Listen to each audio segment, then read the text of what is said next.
nós vamos seguindo falando sobre prisão de ventre, também chamada de constipação intestinal, é a terceira causa de reclamação nos consultórios médicos, acredita? E pode atingir qualquer pessoa. Estresse, má alimentação, sedentarismo, esses são apenas alguns dos sintomas ou dos fatores, quer dizer, que levam ao surgimento do problema. E os sintomas, você já sabe, barriga inchada, se sente mal, atrapalha o humor, atrapalha o sono, atrapalha a vida, quem não tem um funcionamento, né, ideal do intestino. Eu estou recebendo o doutor Evandro Pinheiro, cirurgião do aparelho digestivo do Hospital 9 de Julho, aqui em São Paulo. Seja bem-vindo, doutor. Obrigado. Obrigada pela presença, viu? Eu que agradeço, é um prazer estar aqui novamente com você. As mulheres sofrem mais com isso? 70% da prisão de ventre ocorre nas mulheres. De 15 a 20% da população pode ser acometida da prisão de ventre, sendo que a grande frequência, 70%, são nas mulheres. É uma doença que aumenta a incidência com a idade, mas porém é comum em crianças, em pacientes acamados, hospitalizados de grande duração e algumas psicopatias. Tá. Bom, aumenta com a idade, vocês estão vendo, né? O que falávamos há pouco. Oh, meu Deus, quanta coisa piora com a idade chegando aí. Eu falei sobre alguns dos fatores, as principais causas. Bom, quando a gente fala em causa, a gente distribui em dois grandes grupos de prisão de ventre. Aquela prisão de ventre dita primária ou essencial, onde as alterações principais são na ordem funcional, tanto alterações de distúrbio da motilidade intestinal, como alterações de músculos funcionais que acabam interferindo na dinâmica da evacuação. A outra é a prisão de ventre de causas secundárias. Aí várias doenças do próprio intestino grosso, ou doenças neurológicas, doenças endócrinas, alterações metabólicas, doenças musculares, doenças do colágeno, podem ser causa da prisão de ventre, bem como o uso de medicamentos, que é uma causa importante e muito frequente. A outra causa importante é comportamental, é a que você estava falando no começo do programa: ingestão de pouca fibra, tomar pouco líquido, ter uma vida sedentária, não responde ao reflexo evacuatório quando é solicitado, posição no ato de fazer a evacuação. Então essas são causas secundárias comportamentais. Ainda aquelas causas de origem psicogênica: ansiedade, depressão, anorexia nervosa, bulimia, distúrbio do sono e algumas doenças psiquiátricas. Esse são um grupo assim para falar rapidamente. No caso da bulimia, por quê? A bulimia é porque você não forma bolo, você vomita, né? E aí não consegue. O bulímico, ele come e provoca o vômito. Com isso ele não forma bolo fecal e isso atrapalha toda a dinâmica do funcionamento intestinal dele. Além do próprio problema emocional. Tá, que podem atacar o intestino? A doença do próprio intestino? Uma doença que é até um sinal de alerta, né, que é aquela prisão de ventre que vem com anemia, com emagrecimento, com perda de sangue, são os tumores.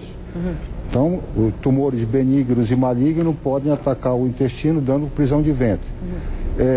Um problema que é ginecológico, que é endometriose, mas que também pode atacar o intestino. As doenças inflamatórias intestinais pode ser causa pura, na sua fase aguda, que causam dor, ela acaba prejudicando o funcionamento intestinal.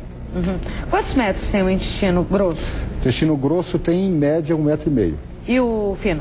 Em média 7 metros. Nossa, é bastante. Bastante. 7 metros. Bastante. E ele fica todo enroladinho, né? Porque senão não daria, né? Todo cheio de curvinha. Ele fica, digamos que acomodado, né? Acomodado. Ele se acomoda no abdômen. E tem que funcionar direitinho, muito direitinho mesmo, toda essa dinâmica digestiva de funciona, tem que funcionar direitinho. Uma máquina, né? Bom, se você quer fazer alguma pergunta, mande seu e-mail agora, manhãgazeta@tvgazeta.com.br. Nós temos uma foto aí que mostra uma tabela de fibras. E vamos falar então sobre a importância das fibras para o bom funcionamento intestinal. Vamos por essa? Vamos colocar essa? Tá? Que eu acho que é muito importante a gente falar sobre precaução aqui, né? Sobre como evitar isso. O principal inimigo do intestino qual é? É o comportamento que você tem na sua vida. Ou seja, comportamento higiênico, dietético. Então, como é que você faz a prevenção? A prevenção você faz a partir de uma boa orientação dietética, né? Uma alimentação rica em fibra. O aconselhável a ingestão de 25 a 30 gramas de fibra, né? Então, ali você vê a fibra solúvel, né? porque ela tem uma capacidade de reter água, isso umidifica as fezes, além de captar aí os açúcares, o colesterol, e tem alta fermentação, ela produz um pouco mais de gases, tá certo? E as fibras insolúveis. Então vamos voltar para a solúvel, elas são importantes. Elas são muito importantes. E entre as solúveis estão as frutas, principalmente. Frutas, verduras e legumes, né? Tá. E ali o que é? São castanhas? São castanhas, fruta seca, né? Tá. E as insolúveis? As insolúveis, ela tem uma capacidade de absorver água menor, lógico, mas aumenta o peso e a consistência do bolo fecal. E acelera o tempo de trânsito. Então, ela facilita a progressão do bolo alimentar pelo intestino. E ela forma um pouco os gases. Aí são os cereais integrais, milho, pão, os feijões, lentilha, soja, etc. Né? Tá certo. Já chegaram aqui perguntas, a Euside Martins gostaria de saber se mulher grávida, sim, se é normal ter essa prisão de ventre. É alteração metabólica. É uma das causas porque a mulher tem... A gravidez é uma causa de prisão de ventre. Por isso que vai botando a mulher no topo da lista de ser portadora de prisão de ventre. Não só pela alteração metabólica, mas também pela compressão intestinal depois de um certo tempo de gravidez. Né? Um trauma na escola, por exemplo, pode levar uma criança a desenvolver prisão de ventre? Sim, você tem alterações de ordem psicogênica, como eu falei. Por exemplo, ficar trancada num banheiro, a história da mulher de branco no banheiro que assusta as crianças nas escolas, isso pode levar a uma constipação psicológica? Eu acho que aí são traumas mais profundos, né? Se a gente for... O abuso sexual, por exemplo, está relatado, existe casos em que a criança sofreu abuso sexual e isso originou a dificuldade evacuatória. Então, o que é importante numa abordagem terapêutica é você ter uma abordagem multiprofissional, inclusive fazendo com que essas pessoas passem por uma avaliação com um especialista. Aqui, a Eunice quer saber quais os alimentos provocam flatulência e que devemos evitar com mais frequência. Como eu falei, são as fibras solúveis, né? Que provocam na sua digestão, tem um processo bacteriano, elas produzem mais gases, né? Mas normalmente também repolho, couve-flor, feijão, né, vagem, etc. Também provocam isso, né?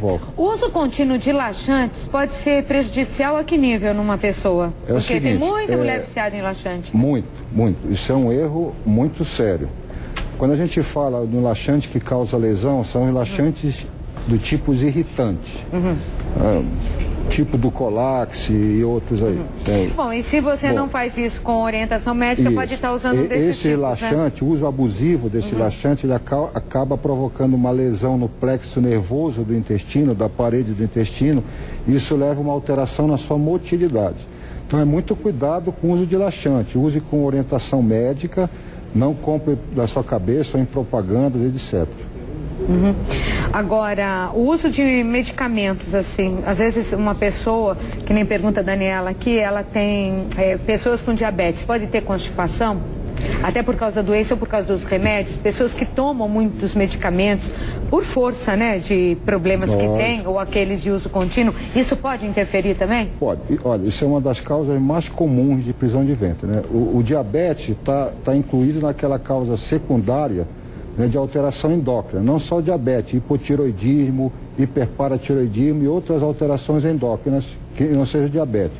Medicamentos, você tem uma gama muito grande, você tem analgésico, derivados opiáceos, anticonvulsivantes, você tem antidepressivo, remédio para Parkinson e assim por diante, até o próprio laxante, uso abusivo de laxante, remédio para o tratamento com aqueles leite de magnésio, de magnésio, etc.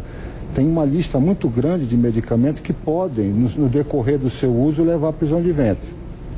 É importante você ver isso. Tá, doutor, na maioria das perguntas aqui que estão chegando, eu noto que as pessoas, elas reconhecem que tem, lógico, é uma coisa fácil de você saber se não está funcionando direitinho, tá, o teu intestino. O que fazer, então? Qual a sua orientação final para as pessoas que estão assistindo o programa para resolver esse problema? Procurar quem, fazer o quê? Olha, primeiro é procurar a ajuda de um especialista. Né? Esse especialista, através de uma boa conversa com o paciente, é capaz de colher informações importantes, não só sobre o seu hábito intestinal, né, de fazer um diário evacuatório, bem como das diversas patologias capazes de causar a prisão de ventre.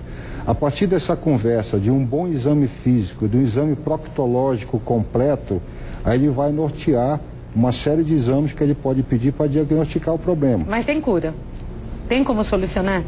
Em alguns casos você tem um bom controle, em alguns casos você resolve totalmente, em outros casos de constipação essencial são mais difíceis tratamento, né? Atualmente até para esses casos você tem um tipo de estimulação sacral, que é um marca-passo que é implantado ao nível da região sacral, que manda estímulo para o intestino funcionar. Alguns casos têm soluções com indicação de tratamento cirúrgico, como megacolo, doença de Hirschsprung, nos tumores, etc. Então, alguns têm cura total, principalmente aqueles de origem comportamental ou suspensão do medicamento. Alguns têm cura através de cirurgia e outros têm um controle, né? Tá. Você por isso, consegue melhorar não ficar a qualidade. se automedicando. Procurar um especialista para resolver o problema e não piorar a situação. Com certeza. Queria agradecer, obrigado, doutor Evandro Pinheiro, cirurgião do aparelho digestivo do Hospital 9 de Julho, por ter vindo aqui ao nosso programa dar essas explicações para a gente sobre a constipação. Um abraço, viu? Tá, obrigado, bom dia. Um bom dia.